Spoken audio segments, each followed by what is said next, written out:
یہ وقت کا سب سے بڑا تقاضا ہے کہ ہم لوگوں کے پاؤں پڑھ کے ان کو اللہ کا راستہ بتا دیں۔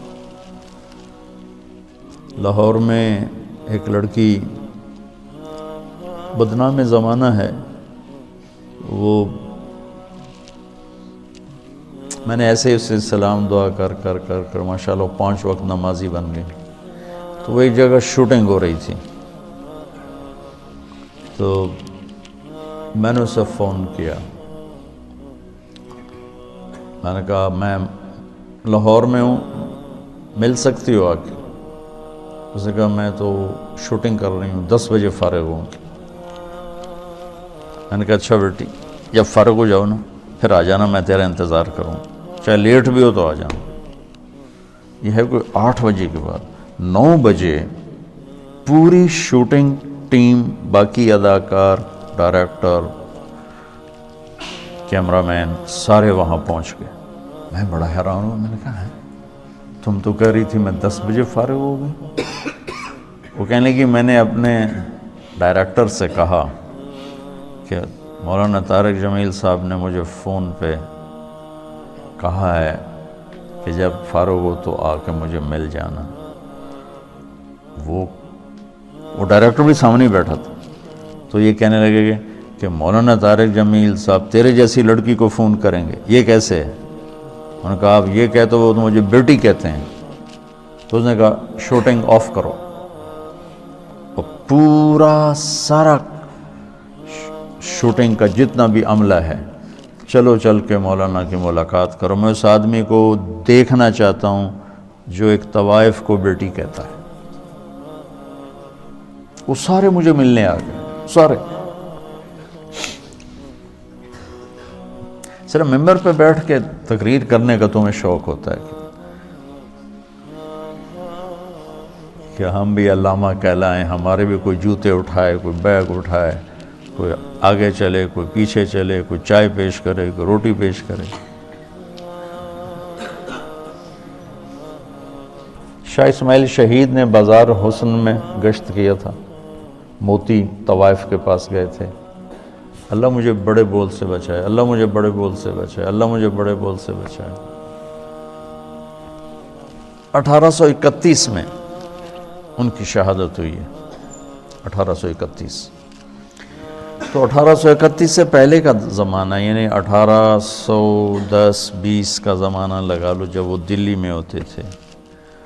اس کے بعد بازار حسن میں اللہ نے مجھے توفیق دی جانے کی، اور میں ان طوائفوں کے گھروں میں گیا، ان سے ملا، ان کے پاس بیٹھا، ان کی ہمدردی، دلداری کہ اللہ نے مجھے توفیق دی، ان پر خرچ کرنے کی توفیق دی، انہیں گناہ سے بچانے کے لیے۔ تو اب 8-9 سال ہونے کو ہیں، تو لمبے کے بازار حسن میں ہر ہفتے تعلیم ہوتی ہے، اور اس میں طوائفیں آ کے تعلیم میں بیٹھ، کسی کو کلمہ نہیں آتا تھا، ان کے کلمے یاد کروائے، وضو نہیں پتہ تھا وضو کروائے، نماز کا نہیں پتہ تھا نماز سکھائی، اور کتنی لڑکیوں کی شادیاں ہو گئیں۔ کتنیوں نے کہا ہمارا خرچہ لگا دو تو ہم یہ پیشہ چھوڑ دیں گے، میں نے ان کا خرچہ لگا دیا، وہ گھر بیٹھ کے کھا رہی ہیں اور برائی نہیں کر رہی ہیں۔ تو مجھے اس میں کوئی آر نہیں محسوس ہوئی کہ میں اسے بھی اپنی آخرت کا سامان سمجھتا ہوں، اور میں نے ان کی نائکوں سے کہا ہوا ہے کہ جو اپنی بیٹی کی شادی کرے گی میں سارا خرچہ دوں گا۔ اور جتنا مظلوم یہ طبقہ میں نے جا کے دیکھا ہے، بہت مظلوم طبقہ ہے، بہت مظلوم طبقہ۔ مرد کی ہوس پوری ہوتی ہے اور لڑکی کے ماتھے پہ طوائف کا داغ لگ جاتا ہے، اور وہ اسی طرح سیٹھ صاحب بھی ہوتا ہے، چودھری صاحب بھی ہوتا ہے، میاں صاحب بھی ہوتا ہے، سردار صاحب بھی ہوتا ہے، مہر صاحب بھی ہوتا ہے، وہ اسی طرح ہوتا ہے، اس کا کالر سفید رہتا ہے، لڑکی کے ماتھے پہ طوائف کا داغ لگ جاتا ہے۔ پھر 7 سمندر کا پانی بھی اسے دھو نہیں سکتا. اور یہ داغ لگانے والے سارے عیاش لوگ جن کی عیاشی پر تو پردہ پڑ گیا اور اس کے ماتھے پہ کالا داغ لگ گیا. ایک ماں بڑی طوائف ہے، اس کی بیٹیاں جوان ہیں، تو میں نے کہا تو ان کا کوئی رشتہ تلاش کر، میں سارا خرچہ تمہیں دوں گا، شادی کرائیں. اور کہنے لگی مولانا صاحب طوائف کے کوٹھے پہ کون رشتہ مانگنے آتا ہے. مجھے لگا جیسے کسی نے میرا دل چیر کے رکھ دیا. طوائف کے کوٹھے پہ رشتہ مانگنے کون آتا؟ یہاں تو عزت سے کھیلنے آتے ہیں، رشتہ لینے کوئی نہیں آتا. تو مجھے اللہ کے فضل سے میں اسے اپنی آخرت کا سامان سمجھتا ہوں کہ کم از کم ایک پورا محلہ طوائفوں کا، اس میں نمازیں شروع ہو گئی ہیں. کئیوں کو میں نے عمرے کروائے، ان کو عمرے پہ بھیجا. آج ابھی یہاں آنے سے پہلے ان کا جو ایک مردوں میں ایک بڑا چودھری ہوتا ہے، ایک عورتوں میں ہوتی ہے، ان کا اپنا ایک پورا نظام ہے. میں نے اسے فون کر کے کہا تم تیاری کرو، میں تمہیں عمرے پہ بھیجتا ہوں. اس نے مجھے اتنی دعائیں دی، اتنی دعائیں دی. تو میں چاہتا ہوں تبلیغ تمہارے اندر اس طرح اترے. میری تمنا ہے کہ اللہ آپ کے اندر تبلیغ زندہ کر دے. پھر چاہے ممبر پہ بیٹھو، کرسی پہ بیٹھو، درسگاہ میں بیٹھو، دکان پہ بیٹھو، گھوڑے پہ بیٹھو، گاڑی پہ بیٹھو، ہوا میں اڑو، تبلیغ تمہارے اندر ہو. اللہ کا نبی تشریف فرماتے کہ طوائف کا گزر ہوا، یعنی میں پیچھے سے دلیل دے رہا ہوں. تو مدینے وہ کہنے لگے یہ کیسا نبی ہے جو اکیلے ہی روٹی کھاتا ہے، کسی کو بلاتا ہی نہیں. وہ تو آپ کو تکلیف دینا چاہتی تھی، تنگ کرنا چاہتی تھی.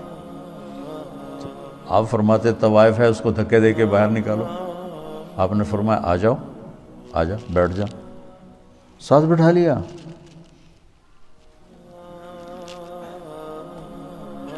تو کھاؤ.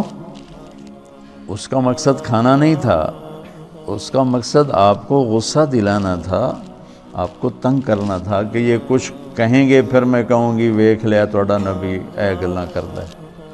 کہنے لگی یہ نہیں کھاؤں گی، جو تیرے منہ میں لقمہ ہے چبا رہے وہ نکال کے مجھے کھلاؤ. تو آپ نے منہ سے اس کو اسی وقت نکال لیا. ہمارے پنجابی کی مثال ہے، کبا سمجھتے نا، کبڑا، کبے نو کہیں لت ماری وہ سدھا ہو گیا. اس کہ بھائی تیری مہربانی. تو وہ کبے والی لت بن گئی. وہ تو آپ کو تنگ کر رہی تھی، اور اسے کیا خبر کہ نبی کے منہ کا لعاب جب اس کے منہ میں جائے گا تو کیا ہوگا. آپ نے اپنے ہاتھوں سے نوالا نکال کے اس کے منہ میں ڈالا، ساتھ ہی اس کا سینہ روشن ہو گیا. وہ کلمہ پڑھ گئی اور مدینے کی شریف ترین خواتین صحابیہ بن گئی. تو اب ہمارے ایک بزرگ تھے ڈاکٹر اسلم صاحب رحمۃ اللہ علیہ، رائمنڈ میں زندگی گزاری. جب میں رائمنڈ پڑھتا تھا اسی میں فوت ہوئے.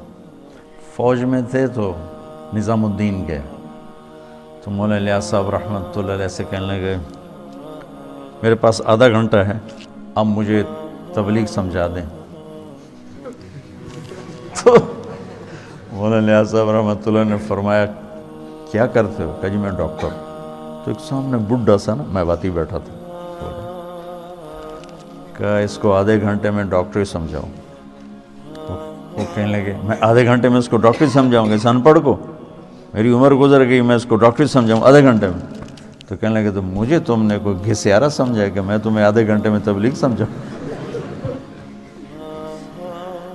میرے بہت ٹائم لے کر آؤ، میں تمہیں سمجھاؤں گا. پھر وہ ایسا لگے کہ پھر ساری زندگی ان کی رائمنڈ میں گزر، ساری زندگی. بس مرض الموت میں بیمار ہو کے گھر گئے، وہیں انتقال ہو گیا ان کا. تو جو کچھ میں نے دیکھا ہے یا 50 سال ہونے کے مجھے تبلیغ میں، وہ میں تمہیں ممبر کے 1 گھنٹے میں کیسے سمجھاؤں. اس لیے تو میں مشورہ دیتا ہوں کہ جو کہوں وہ کر لیا کرو تو فائدہ ہو. ابھی صاحب رائے مت بنو، نقصان اٹھاؤ، کیونکہ تمہارے پاس وہ تو بچوں پوری دنیا میں جانے کی نیت کرو.